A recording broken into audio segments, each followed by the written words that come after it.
श्री परमात्मने नमः।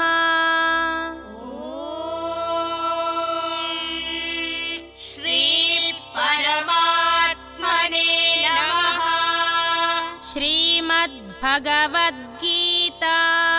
श्रीमद्भगवद्गीता अथ षष्ठोऽध्यायः। अथ षष्ठोऽध्यायः।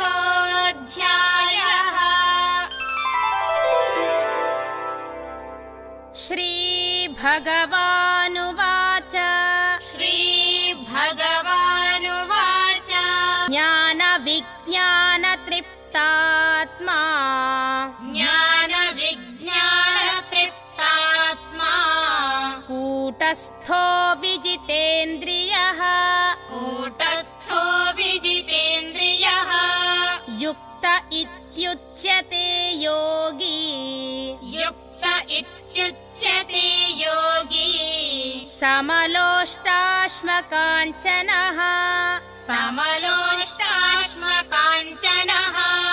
ॐ तत्सदिति ॐ तत्सदिति श्रीमद्भगवद्गीतासु श्रीमद्भगवद्गीतासु उपनिषत्सु